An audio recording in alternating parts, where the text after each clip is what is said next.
to send George this. The people them a shout, real expression now hide, let your heart pour out.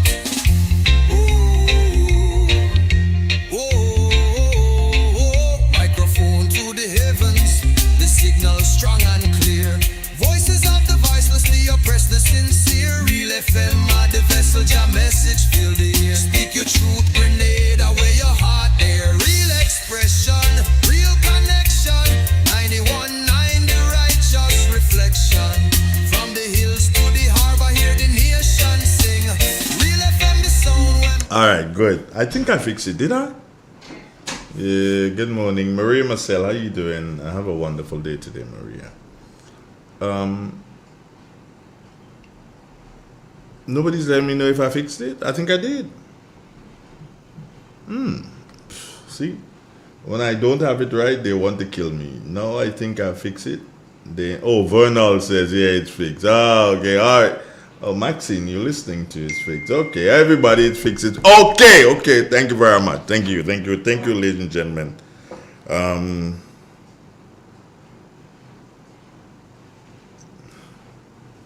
Okay, everybody got it. Good. Now, today is Tuesday, and I dare say it's another beautiful Tuesday inside of the sweet country that God has given us to live. I feel rather pleased and rather happy that the good Lord has given us another day to be together. Wow, what a day. And with today being Tuesday, you know that we have our usual guest on 20 questions for another Tuesday. This morning, hold on now, all you just sending me messages, all you don't want me to do so and deal with my guest this morning. Relax, just take it easy for a while. Okay, so let me get this going. Just one more thing here to get going, and I think we'll be ready for, right, this, good. Now this morning on 20 questions, we turn the spotlight differently. Yeah, again, differently. We turn the spotlight on a man whose name is known, I would say, from the Morris Bishop International Airport to the top of Mount St. Catherine. A man who served the nation through sunshine, through storm, hurricane seasons, and recently retired as manager of the meteorological office at the Point Celine, at the Morris Bishop International Airport. What he does now is farming, and he runs a business in Sauteurs. Successful business, if I may add. But he still finds time every now and again to dabble into politics, because I believe that politics is one of his loves.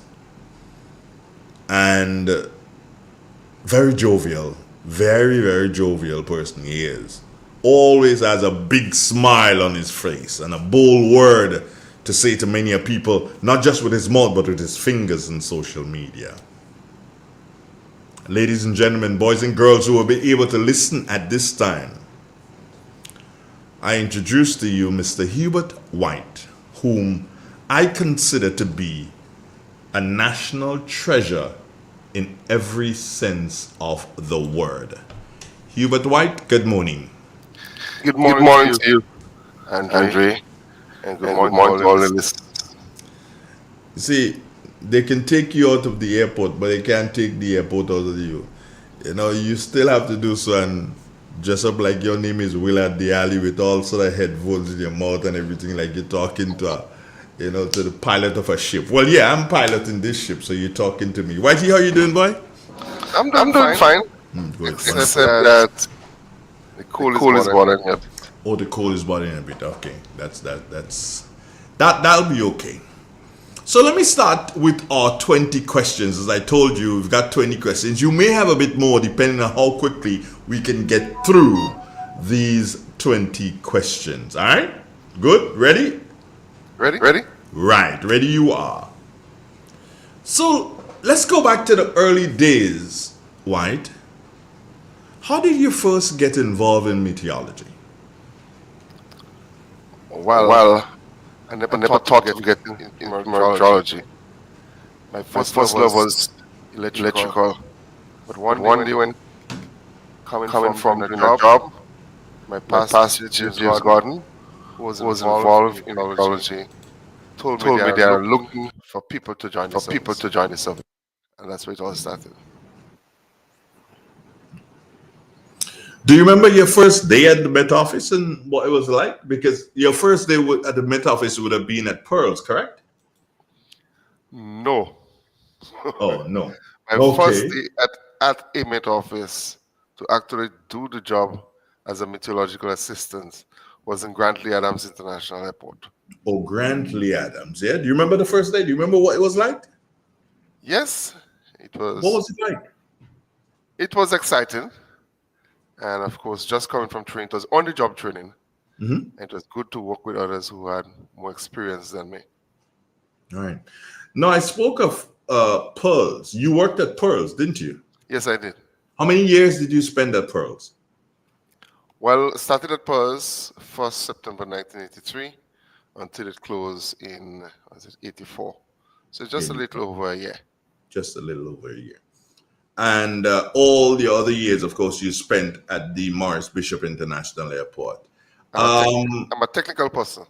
So I spent some at the Poinsett International Airport and then some at okay. the Morris Bishop International Airport. Okay, good. I got you there. I got you there. I salute. Um, what is the one weather event you'll never forget? Never Tropical forget Storm Lily. Lily. Why? Well, I was the forecaster on duty Mhm. and I didn't have much experience at the time. And Trinidad was and still is helping us with the warning. So we was discussing and we thought it was right about maybe 2 o'clock in the morning to give the all clear. And so the all clear was given. But then what we call a spiral ban affected the northern part of St. Patrick's. And it was really, really devastating, if you can remember that year. I don't remember exactly what year, but it flooded the whole of St. Patrick's, part of St. Mark, part of St. Andrew. We got zero rainfall in St. George, almost zero in St. John. And I think I really slipped up that day. You messed up on that one. Yeah, I say so. What do you think would have caused you to mess up on that? Well, experience is one, and then the major thing is experience, but not really ever believe that a spiral ban could be so powerful because the storm was really left us. It was way past, and even the guy in Trinidad looked at it and thought it was best to drop the warning for Grenada and give the all clear. Maybe if I go back to, I also had a problem with Lenny. Never thought that a storm, a hurricane that would be hundreds and hundreds of miles to the west of Grenada can damage our west coast. So in terms of the sea condition, I lowered that warning also, and it was a total disaster. So you would say that, and these are extra questions here that are coming in, but you would say that two of the incorrect decisions that you made that devastated Grenada. Yes. How does But that did make not you? made it all by myself, huh? Because Trinidad has the legal authority to work along with us. So it But was done in collaboration with Trinidad. how does that make you feel being part of that? I feel bad about it, but it's all part of the learning process, and that's one of the things we are taught, especially even at the Hurricane Center. The Hurricane Center will tell you you will Mhm. have some mess up days. They'll tell you that. Yeah. Okay. Now, what is something that the public does not realize about the work at the Met Office? What's something that we don't realize as members of the public? One of the things they don't realize is the geographical scale. in terms of the size of Grenada and the size of the system. If a system is forecast to hit Grenada and it hits St. Vincent and Spade Grenada, this is an accurate forecast because we're looking at a very small area. If I'm going to illustrate it, if I give you a bucket close to the seashore and I give you a stone and I tell you, throw the stone in the bucket and throw a next stone in the sea, which one would likely miss? Well, more than likely the bucket. Exactly. So Grenada is like that bucket. But when we look at a forecast for America, and the US say the storm will hit the eastern seaboard. They're talking about Florida right up to the entire east. That's a very large area. They cannot miss. So although they appear to be accurate, it's not that they are accurate. They're dealing with a larger land space, so the possibility of failing is less. But when you go to the defined points as to where exactly a system will hit, there's a lot of difficulty. You retired as manager at the Met Office. What were some of the prudent achievements that you believe happened under your leadership? Under my leadership, I was able to train enough forecasters so that we can have forecasters at the office 24/7. And that is part of the requirement under the Annex 3 to the Chicago Convention, which deals with meteorology. Forecasting has changed. Weather forecasting has changed, and I believe has changed quite a lot. What are the biggest differences you've seen over in relation to when you started to when you gave it up? Introduction of computer models.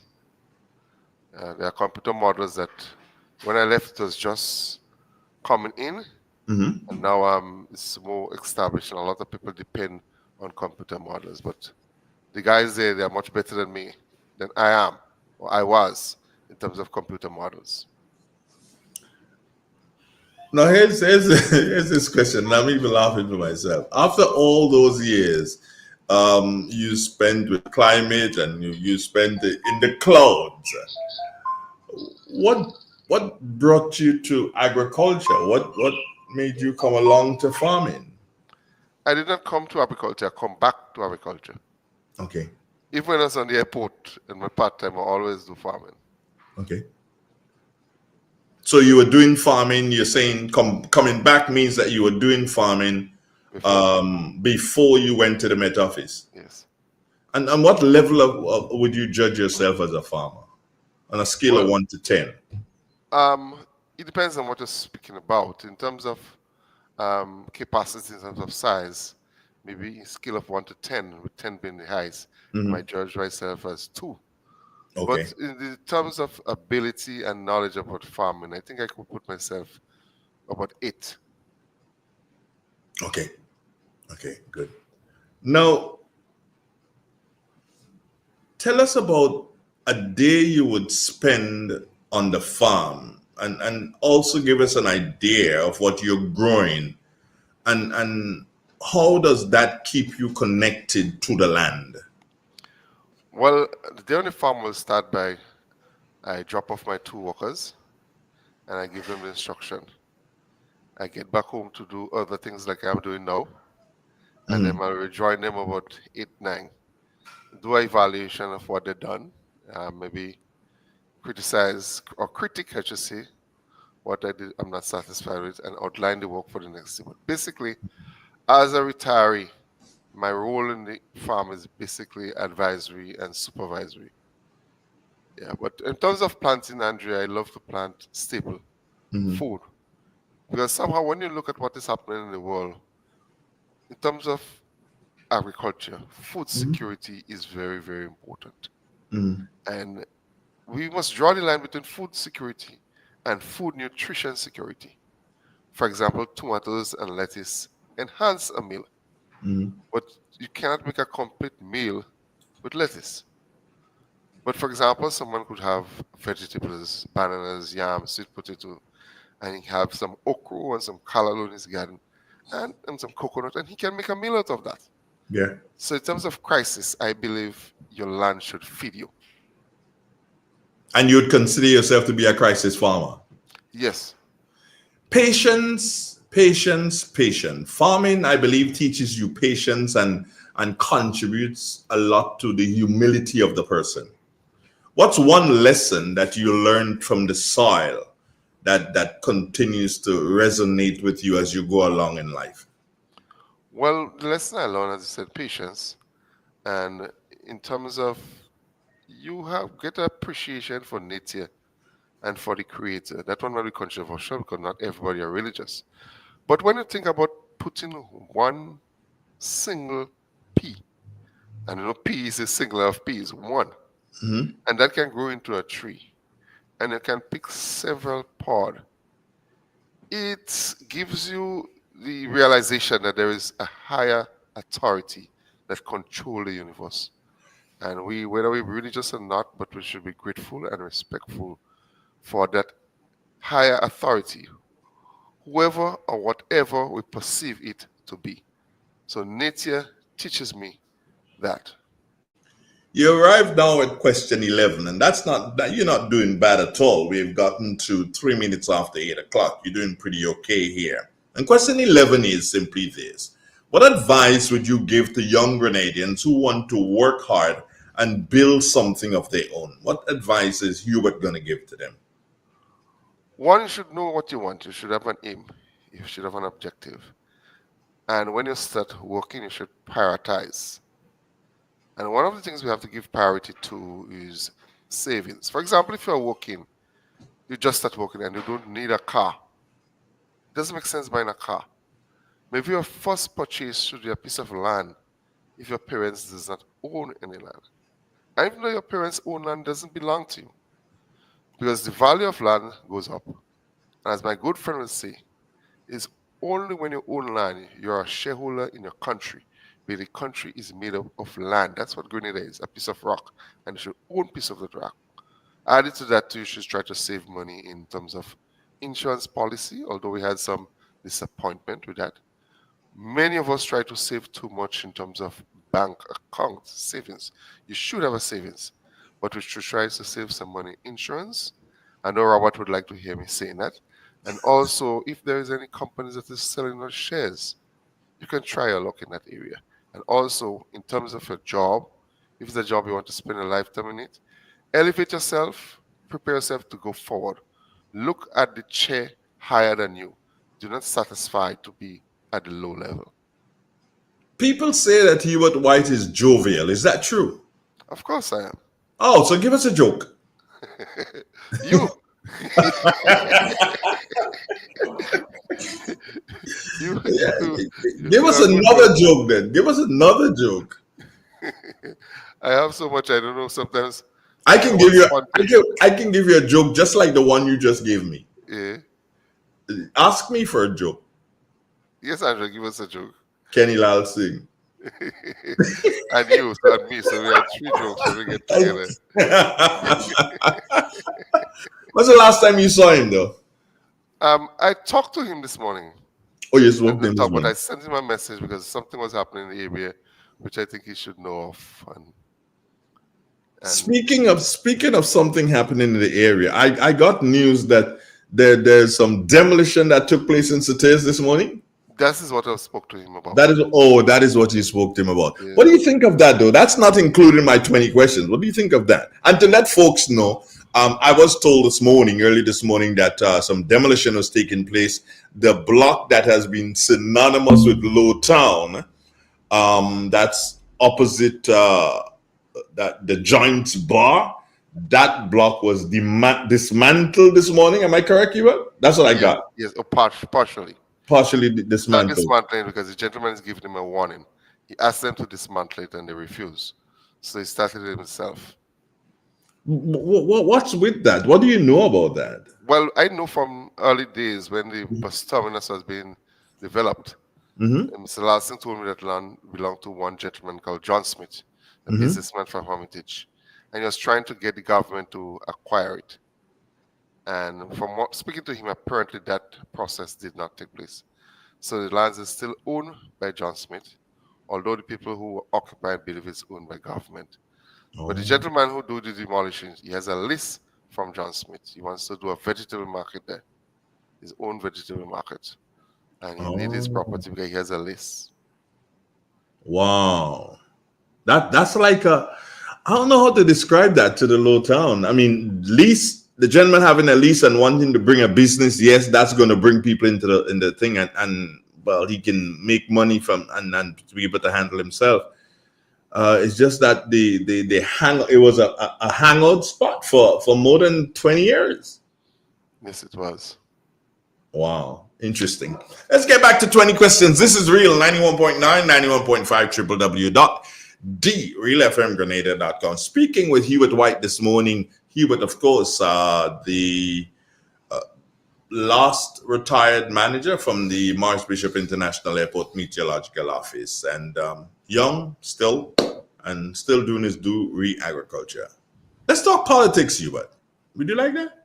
To talk Yes, a that's bit of part of politics? life.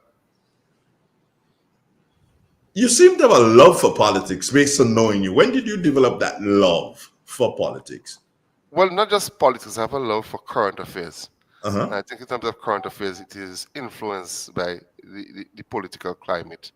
What people do, what people will say, depends on what the policymakers will do and how the policies are being accepted or opposed by opposition and by people of the public that are in technically opposition.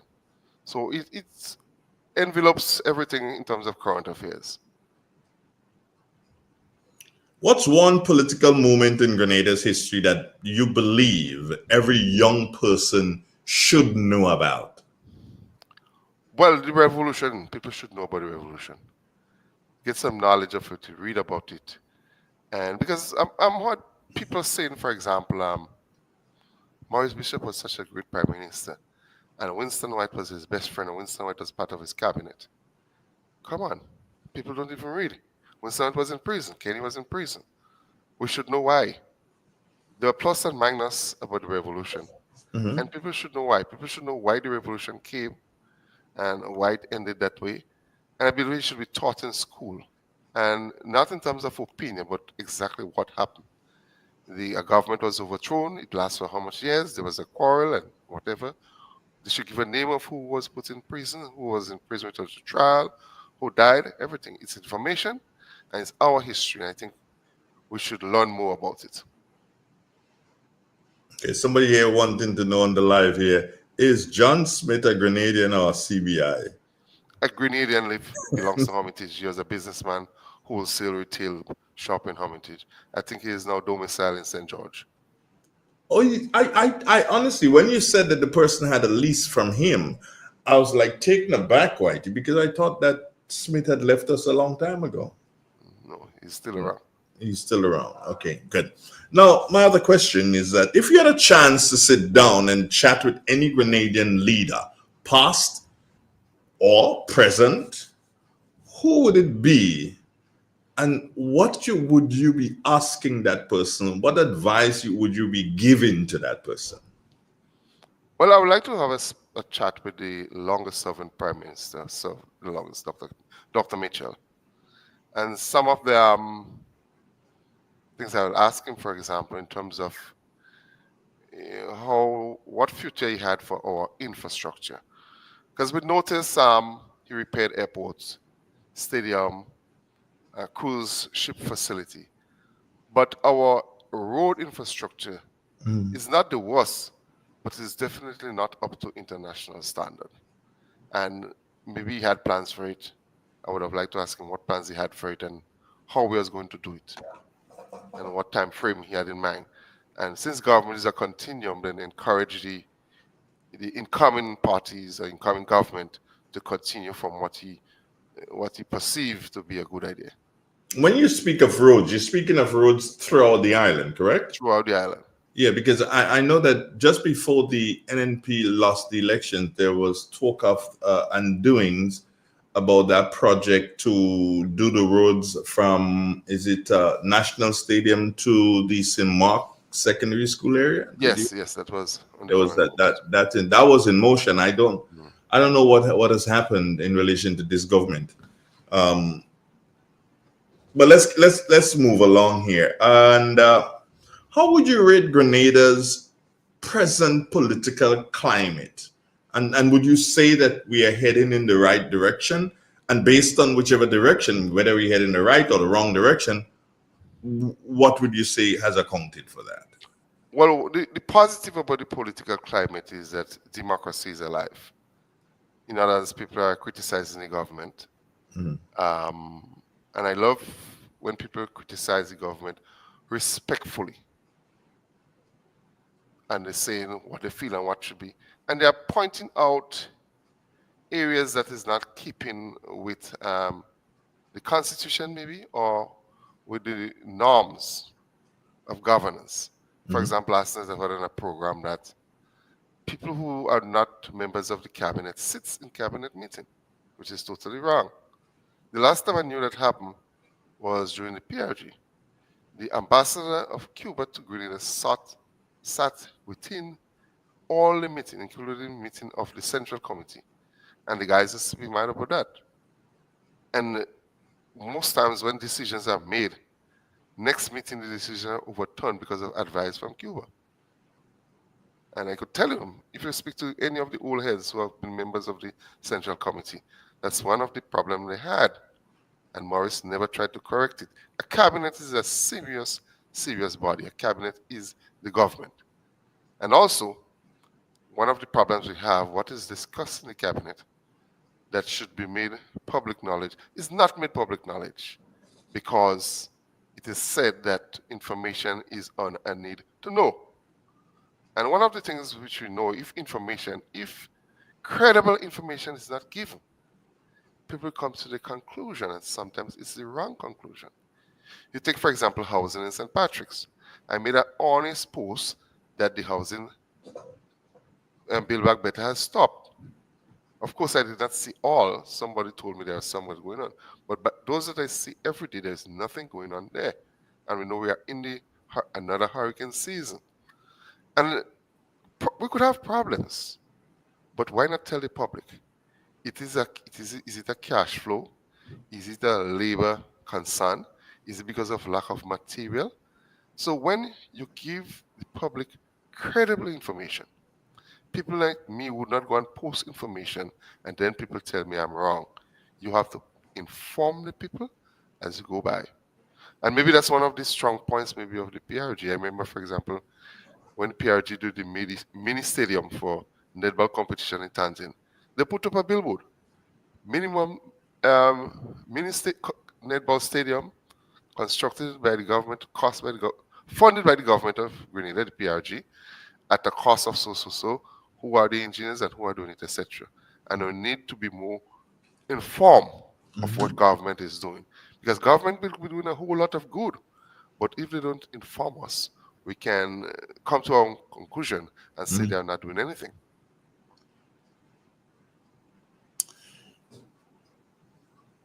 How would you... Okay, let me put it this way. If you had a chance to say something about our priorities and to help shape national priorities, where would you start? What would be first? Social development, in terms of our young people, showing them to be more responsible in terms of how they handle the resources. The people that have resources and they will spend it foolishly, we notice that smoking has become the big thing now. I cannot stop a man from smoking. But somebody should look at how much this is eroding in the pockets.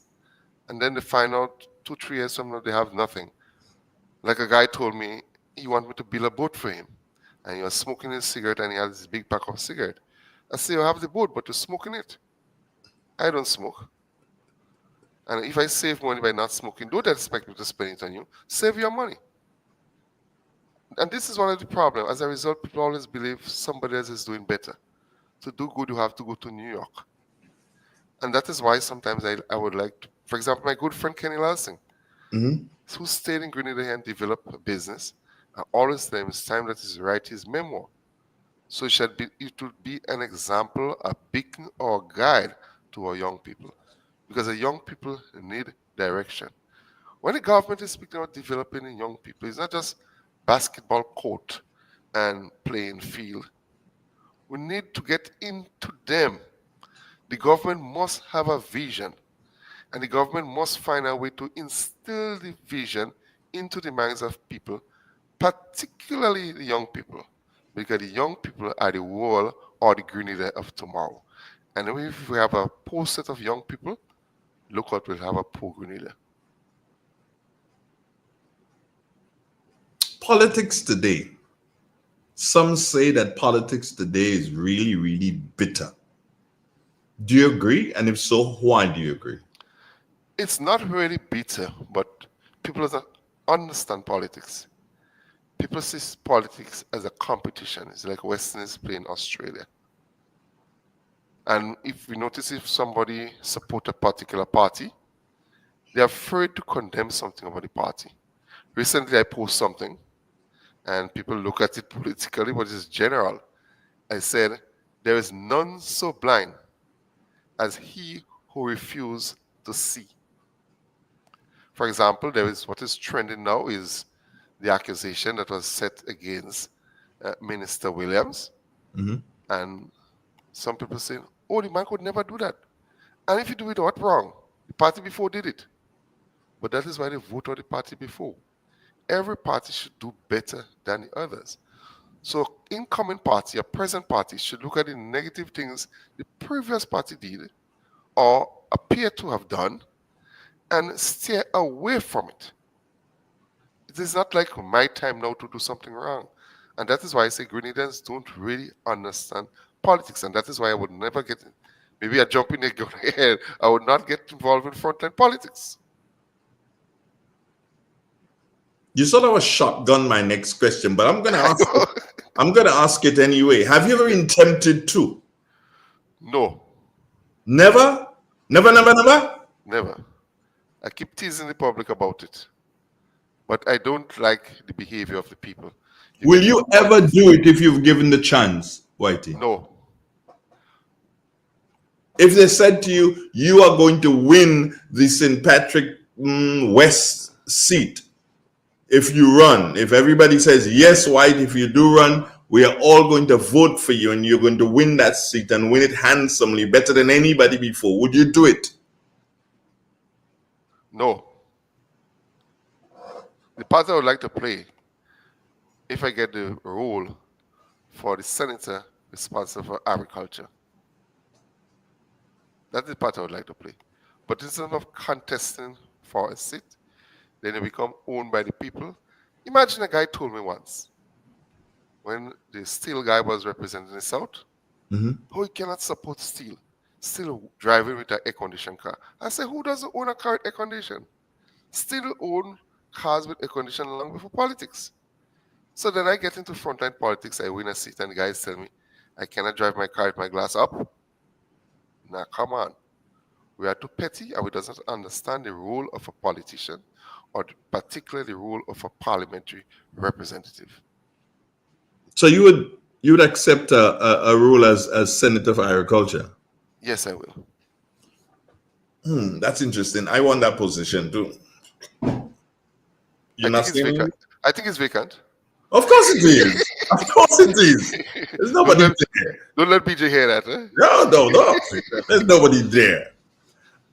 Honestly, I think there is more that could be done in terms of agriculture, in terms of especially subsistence farming, that people should feed themselves. We can encourage more, and we have to be more fair. For example, my lands are prepared now to take about 500 cocoa plants. I got none. And I know people who get in, they haven't planted one single banana. Because to plant cocoa, you must have banana and other shade trees as coverage. And I'm prepared, and I got none. I'm going to ask you this to comment on this, and I know Mr. Pierre today will be commenting on this, but I just picked up from a posting on social media that on Thursday they're going to have a ceremony to rename the Bolio receiving station, the GCNA receiving station at Bolio. They're going to be renaming it after How do you call him? He's a former George representative. George Yeah, Brizan. former representative, former prime minister, former George Brizan. But the irony in the whole thing, Whitey, is this for me. When I saw that, I was like, but hold on. Here's the gentleman who cut down all the nutmegs Belv- in Belvedere to plant banana. And now today we're turning around and naming a receiving station Mhm. after him. That kind of tickles the brain, doesn't it? Yes, it sounds very anti-nutmeg. Yeah. If you had to say something to the powers that be in relation to that, what would it be? What would you tell them? Renege on that. Step back. Just step back. I believe if you're thinking about people, for example, really, you'll name that after. Think of people who produce nutmeg, like Ellie Postler and the others who still kept their farm and working hard and so on, but definitely not George Brizan. George Brizan to me was better in terms of economics. And one of the strengths of George Brizan is the amount of young students he taught at IFE who are holding serious position now. So he's a good educator. But I could remember just before when he got blind, he started speaking about something called myristic acid in nutmeg. I said, but he chopped down all the myristic acid? That was kind of funny. I thought that, and I'm like, NDC, I believe you're getting that one wrong again. That one shouldn't be. You should look for something else to do. Maybe name the financial complex, and you say you call it the George Brizan Financial Complex, something like that. But to name a nutmeg station, receiving station after the man who cut down the most nutmeg in Grenada? That one is kind of tricky. Finally, Mr. White, we've gotten to question 20, but I still have other questions here besides the 20 questions. Finally, Mr. White, if your life was a national medal, what inscription would you like on that medal?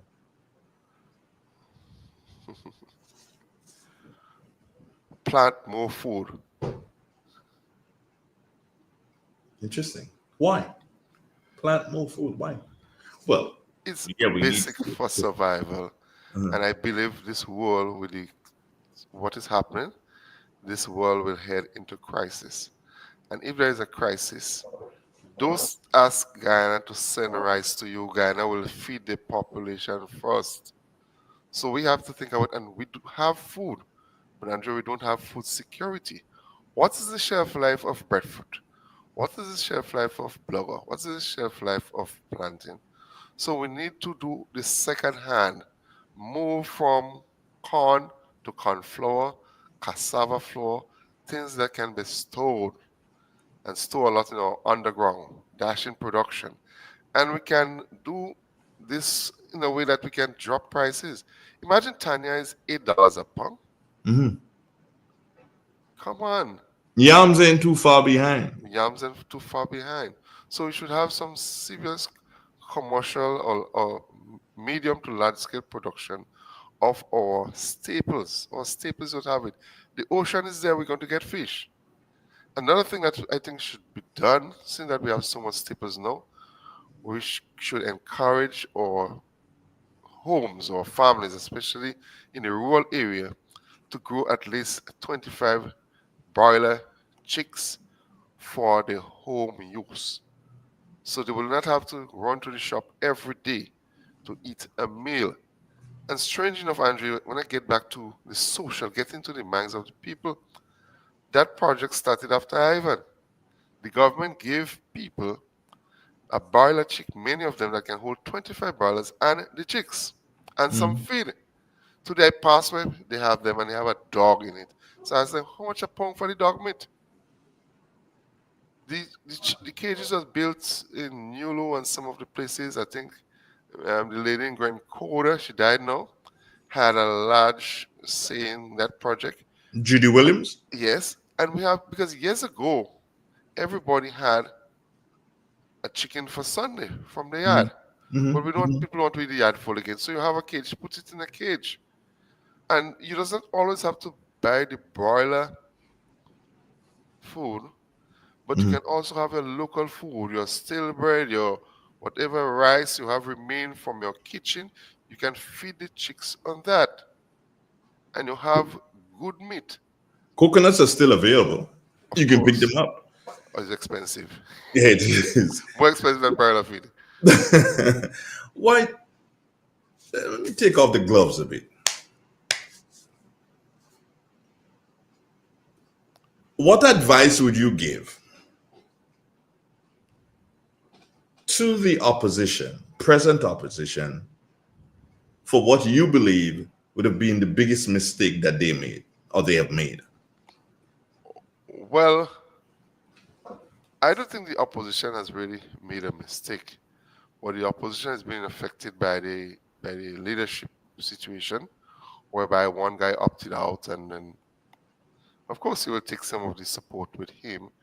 But the opposition need to monitor the government a lot. Do not oppose them unnecessarily. But the opposition should be building a new ship and get it ready to be launched.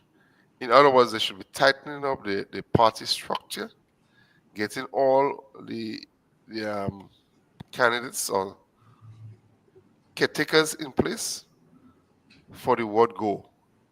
And what you have to do, you have to do a sort of molding and mentoring. For example, if there's an area where you're bringing a young caretaker and you're moving on the old one, do not move the old one very far. But the old one should be mentoring that young one and building up. So see it as a process, and see it as you're looking at the future of it, because there is so much that the older people can offer. Some people don't believe that. The present government don't believe that, because, for example, you have people there with zero experience, and they put in some mentors, but the mentors also does not have any experience in politics. For example, Mr. Rodney George, he doesn't have any experience in politics. The other guy they take from the bank, he's a banker. He doesn't have experience in politics, because politics have a lot of is a people thing, and you must have that experience of interacting with people. And it was one of the things, two things I would like to see politicians do, Andre. Do analysis of Grenadians' economy and see what can be afforded. And let Grenadians draw the line between what they want and what they need. And the government will help them concentrate on the need and not the want. For example, last night on Beyond the Headlines, I listened part of it, and I was surprised to know that when the Prime Minister asked if the paying out of pension had any effect, negative effect on the consolidated fund, he said, no, definitely no effect. A matter of fact, he said the World Bank, that is the exact word, told the Minister of Finance, which was Mr. Bowen at the time, that he could have paid the money. And I know this, so I guess the trade unions are listening. So I hope come negotiation for 2026, he do not renege on that statement. And when he said that he had no effect, I felt so happy, knowing that Grenada is in a solid position, according to his word, financially. So when time to pay salary increase. But what struck me is the Do you believe the contradiction. prime minister? Do you believe the prime minister? Well, hold on what I'm saying. What struck me is the contradiction. When his labor minister and attorney general said that this pension scheme will do irreparable damage to the economy. So it appears that when she said that, the prime minister wasn't listening. And if he heard that, he did not understand what that means.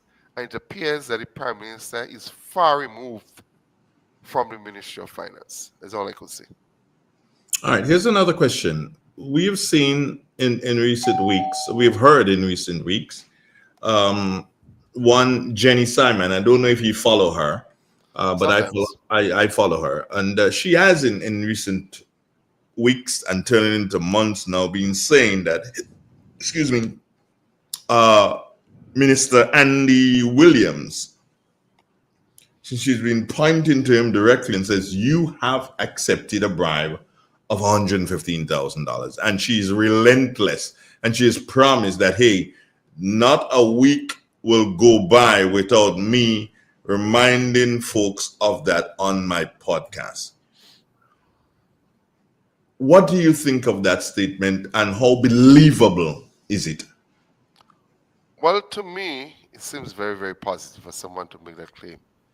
And the fact that Mr. Williams is not taking any legal recourse to defend that tells a long story. It also tells a story in terms of Mr. Williams' origin. He had some sort of legal issue before he got into politics, and he admitted that could have landed him in prison. So it appears there is something following him. And even though this one is questionable, what is definitely not questionable is that he has a loan with Development Bank, and he was able to get his property was used as a mortgage. He was given back the documents. So in legal terms, that property then became seized and unincubated in fee simple.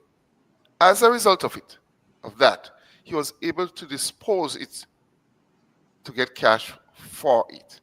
There's also plenty of rumors going around. There's a lot of business places that he owes. I don't know. But to me, I said it before I posted, Mr. Andy Williams has apparently some questionable character, some questionable issue associated with him.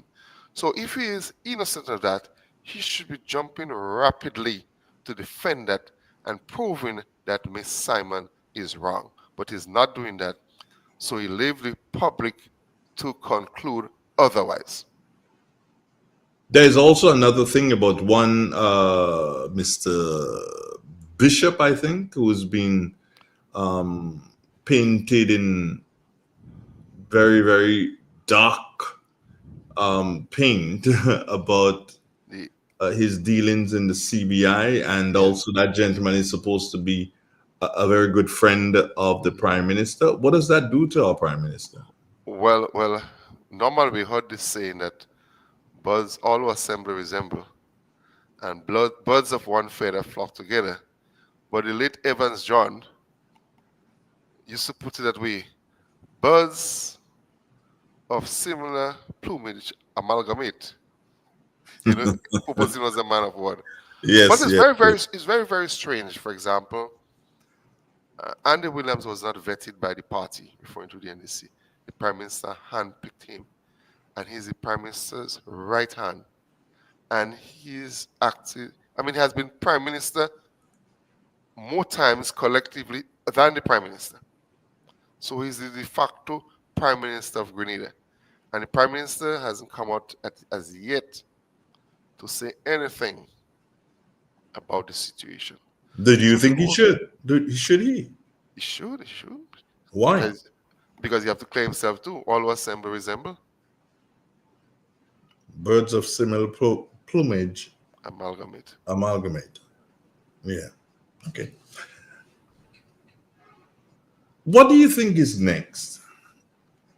We have had the allegations by Jenny Simon. We have heard about allegations too about problems within the CBI. What else? There's so many different things happening across the country that are. What's next, though? Where Andre, do the we next go? thing that will happen in Grenada, if you know what is trending now, the 5% increase in salary that was awarded to civil servants for 2025 was not received by Tom CC lecturers. Then 10 million is to spend on what you call it, Carry Festa, the sport, Carry Festa Games. Curse the games. Carry Festa Games next year. Andre, you know that the government had get parliamentary approval to borrow almost $1 million, but they haven't drawn on all that. 100 million or $1 million? No, but $1 billion, A 800 billion dollars. million. Okay, yeah, the billion. Yeah, What will happen, I believe, there would it might be after Carnival. The government will once more present a supplemental budget. Government will draw down on that money. Government will have to borrow again to fund some of the project. Government, this economy will crash, and that's why I said there is none so blind as who refuse to see. This, unfortunately, we are going to be affected, but this economy is going to crash if decisive and corrective measures are not taken.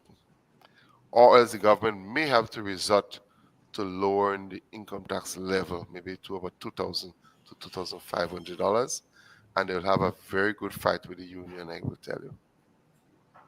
Look out But, for that.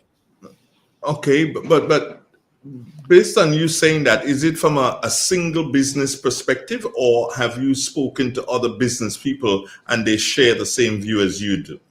Not much people. People are quiet in Grenada. What is I do? I've looked at the facts. I look at the report. You look at, for example, the failing or the almost a failure of the CBI, which was a main import.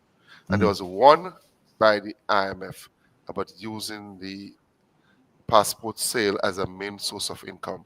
The previous government put it as grant and treated it as grant.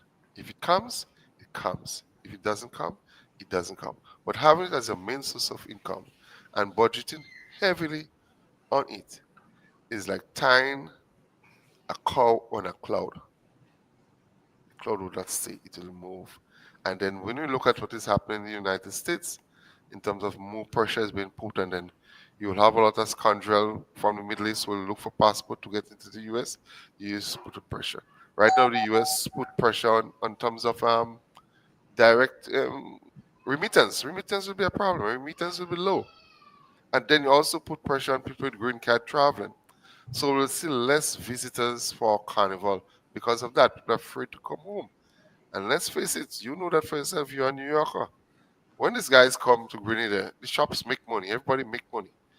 People like me, I get a $2 from one of some of them sometimes, and we smile together. It's lovely. But if these people cannot come home for Carnival, Carnival will be dismal. So based on the outcome of Carnival, until the government went ahead and changed this emancipation holiday. Yeah. So it will kill Regatta and Carrico, it will kill Rainbow City, it will kill other shows that will bring income where the Caribbean, that breweries and the other companies will sell more and everybody will sell more. The people doing chicken will sell more. There will be less. So these people have less spending money. And we know that getting children back to school in September, it will be difficult. And then if No, you have that problem with Tom CC, more problem. it's interesting that you said you spoke to and you glossed it, and I want you to go a bit deeper into it. The the Emancipation Day, because someone called me as soon as that was passed in Parliament. Someone called me and says, Andre, the government has done something, and yes, I love the fact that they've looked at something like this, but what they did not look at was the fact that it being the first Monday in August, it has more financial impact more than anything else, and the government have not looked at that. Do you agree? I agree. You call it the government is not pragmatic. They're taking decisions which are sort of academically correct, but they're not looking at the practicality of it. And that is life. Life is a practical thing. Places like Trinidad, for example, I believe the Labor Day, May Day, is the first Monday in May. So they stretch out the weekend and more activities can be conducted. And you know civil servants. Civil servants, when they get a holiday, for example, come 2, 3 years from now, August, Emancipation Day fall on a Wednesday. Hey, some people are tired, they're not going to work Thursday. And if you fall on a Thursday, worse, Friday, the weekend starts as far as they're concerned. You'll go to the Ministry of Finance to pay a bill and find out there isn't anybody there. So,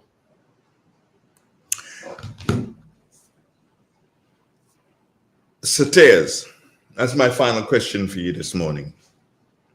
Sauteurs, as is, you look at it every day, you see, and you realize that traffic is growing.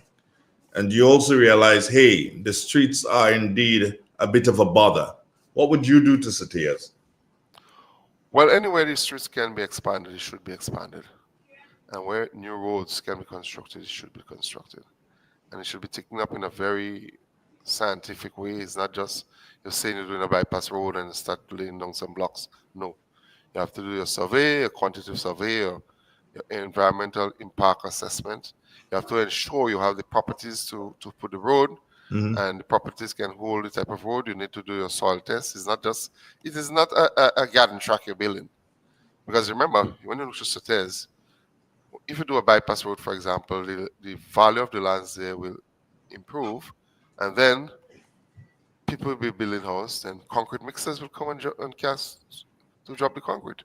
And if you're just doing a little poor class concrete road, how would the trucks come in there? So if you're doing something, do it something properly. For example, it is more difficult for vehicles in High Street, and High Street is a main road. So then you may have to cover the drains so that the vehicle can go over to the pedestrians can use it. And then you also have to look at areas where the road can be widened. A typical case is Coconut Row. Coconut Row is largely owned by people who intend to build, and we have to ensure they do not build too close to the road, and you should start widening at least from the areas of the cinema to Welcome. Try to do a nice, proper two-lane road there while you can, because the private sector is moving much better than government, much faster, I should say, and they will be using up their property. Okay, I said that was going to be your final question, but I just thought of another one, and it's not necessarily a question. I'm just going to make a statement or say something, and I would expect you to comment on that. Is that okay? Yes. Real FM. Yeah. Real FM is the gem of the North. Very, very important. And there's a lot of work to be done. I think you and I spoke about it. But it's not easy. When a business in the North is not flourishing, how could you buy ad? And you need to pay your staff. You need to improve. Technology is going up. And since it is the station that has survived for the longest outside of the city, I think it's a plus for us. And sometimes we do not know what we have. We need a voice in the North. And people sometimes might feel because they label it as politics, but call and give their opinion. I always hear Mr. Pierce say he wants to see people give different views. Don't hold back and feel Andrea and them is a Sauteur and P on this. This is nonsense. It's an open forum. Use it. You want program, you pay for program. And Real FM has been doing human service, especially in terms of sports, carrying sports, sometimes very little or no sponsorship, but we bring it as a community support, as a community service. And I think the businessmen should lend their support as much as they can to see that not just Real FM survive, but they improve. There are many, many ways we can improve. And one of the things I believe we're lacking is interviewing. And I told a gentleman last night that I think you're one of the best in Grenadians now in drilling an interviewee, getting information from them. Because last night I saw BN headlines and was very disappointed. The gentleman wasn't asking questions. He was telling the Prime Minister things to say. And I think Colin made a mess out of it. I'm very, very disappointed. He should be more objective and ask questions. For example, one of the questions he asked him, would you be doing a housing pilot or project in Carriacou? No, ask him, what plans do you have for housing in Carriacou? And let the man say what plans they have. When you ask him a question where he could give you a yes or no, you are not getting information from the leader of the country, the person that will have the future of the country, the main policy maker, if you cannot get him to bring out information. I remember, if you remember when Jump Up at the shop, Yeah. plenty politicians used to visit there. And we bring out a phrase that this is where politicians come to be quizzed and squeezed, meaning that you ask them questions, and if they don't want to answer, you go deeper to squeeze it out of them. So we said this is a forum where politicians came and they were quizzed and squeezed. Squeeze. And when you are interviewing, you don't put words in people's mouth. Listen to people in the BBC, Tim Hector and others. They get you to speak. They ask you a question, and they do it with respect. And this is the sort of journalist I would like to see in Real FM. Maybe I'd like to join you one day in interviewing. Of course, I will need a lot of training, especially from you and others. Follow the others and learn. One has to understand too that Colin's a very good friend of mine. As a matter of fact, this morning I tried calling him because I too was disappointed, and I thought that he could have been a bit more aggressive.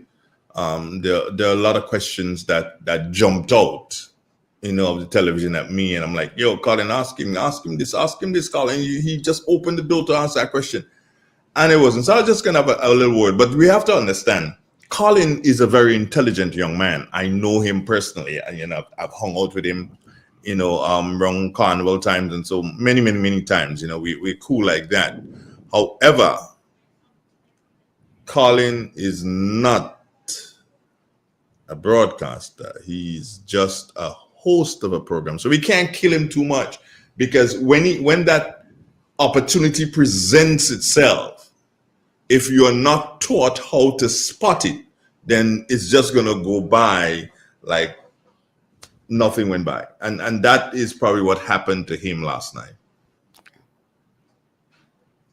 It's real. It's 91.9, 91.5, www.drealfmgrenada.com. Hubert White, I thank you so very much for being a part of the program this morning. 20 questions. And I give you, because I really appreciated the fact that you came on this morning with us when we have quite a number. We have upwards of 300 viewers on the YouTube, and thousands and thousands of listeners on our terrestrial end. I give you this opportunity to speak to your business. Well, my business, I'm trying my best. It's a bit difficult. Around now, I'm trying to invest a lot into agricultural supply, fertilizer, garden bowls, cutlass, etc. But as I said, business is slow. But I'm there most of the times, go up to almost midnight sometimes, and I'm ready to serve the customers. Hubert, I see the red light here, like somebody's on the line. Will you take a question? No problem. Okay, hold there. Good morning. Good morning, brother Andy. Yeah, you have a question for White? Yeah. Go ahead, he's listening. Nearly more to you. As I heard you talk about the sports, I always want to ask you how we could get to bring the cricket. Which cricket? Up to series West Indies up. Oh, the upcoming. When does cricket start? I think on the third. Tomorrow. Say again? The first test starts tomorrow. The first test starts tomorrow? Yeah. All right. The second one will be starting on the 3rd of July in Grenada. Okay. So the first test starts tomorrow. And where is the first test being played? Barbados. It's being played in Barbados. Okay, so here's what I'm going to do. You asked for the cricket, and we try our best to take care of our listeners, right, Hubert? We always try our best to take care of our listeners. So I've got my good friend Andrew Mason, who is in Barbados. We can do that. Yeah. And he's always part of the commentary team. And I am almost certain that Andrew can find the broadcast or find a link to the broadcast that I can use. So if the first test starts tomorrow, I'm going to speak to the program director when I get out of here. Speak to him. He's more than likely outside at his desk. I'm going to speak to him and ask him if we can bring some of that cricket for you. And if we can, tomorrow, it starts at what, 10 o'clock? Yeah. Okay, if we can, if he believes that we should, then we'll bring you some cricket. I promise we'll bring you some cricket. Of course, it is going to cost. It's not going to be... Besides chipping you, yes. What I would like to do, if you could get that done, I have your personal number. I will call you, and I understand all what you said, and we can see where we go from there. Okay, so we'll do our best. If you hear the cricket tomorrow, that means we have worked pretty hard to get it for you. I personally would try to make whatever contribution I could make to appreciate that. Trying to get it to us. Yeah. Okay, man. Thank you. Take care. God bless. You're welcome. Okay, bye-bye. Right, so Hubert, I've got my job cut out for me today. I have to find Andrew Mason and stuff and see how I could ring and twist his hand and see how I could get some cricket for the folks. So again, Whitey, thank you so very much and have yourself a pleasant day. Yes, you too. Welcome. Okay, then take care. Bye-bye. Hi to all listeners. Okay, bye. It's the Realist 91.9, 91.5, www.therealfmgrenada.com. Andrew Donald, my side. Hey, what's our time? It's 8 minutes before the 9 o'clock hour. Good morning, Grenada. Good morning, Caribbean. Good morning to the WORLD. We take a break and we'll be right back. It is said, the proof of the pudding is in the eating. Therefore, the authenticity of the beverage can only be acquired in the taste. A taste which is original to Antoine de Beauregard Industries and comes from a combination of spices and local rum, which can hold its own all over the world. Woodman, a strength which speaks for itself. A taste which stands out from the rest. Bottled with care, which speaks to perfection. Try Woodman today and be stunned by a flavor as never before. Let your palate savor that which is produced locally. Do not be deterred by substandard products. Our taste speaks volumes and sets us apart from the competition. You will be satisfied with every sip of our product. Say rum, say Woodman, feel satisfaction. Now that's quality. Classic Furniture. Our items are made from the best local wood available on island. Our products are made with love, care, and the experience we have gained over the years. Why do you even contemplate using substandard furniture, which is imported, when you can get the best made right here in Grenada? Our factory is located in the cultural village of Chantimel and our showroom on Benjoon Street, St. Andrew. We are also noted for refurbishing that piece of furniture to its initial look. When looking for quality furniture, there is only one place to look, and that's Classic Furniture, where we take care of your needs with utmost care. So give us a call today and put your furniture woes to rest. Classic Furniture, where love and luxury is combined to provide the ultimate satisfaction. Call us today on 442-4645. Classic Furniture. Too often, customers are counted but not valued, like mere numbers, statistics, transactions. But at Flow, we're prioritizing you, our valued customers who have been with us through every milestone, every moment. That's why we're putting our money where your loyalty is. Flow customers claim up to $400 in rewards for smartphones, groceries, and more when you add mobile to your current internet plan. Because loyalty isn't a one-way street. At Flow, loyalty flows both ways.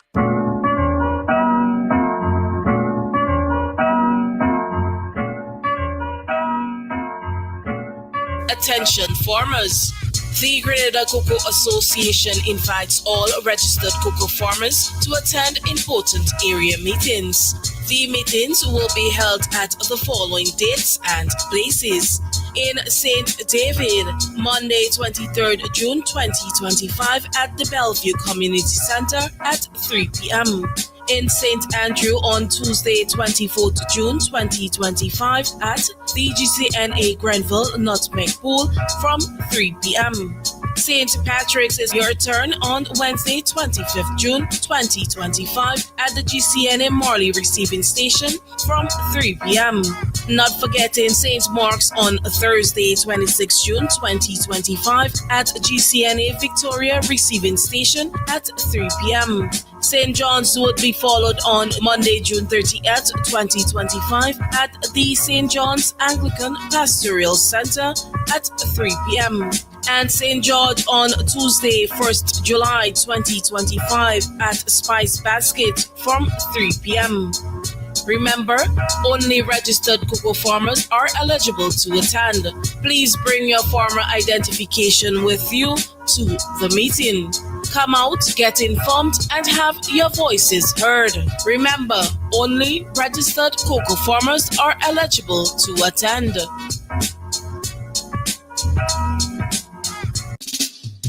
Real expression on 919 Real FM.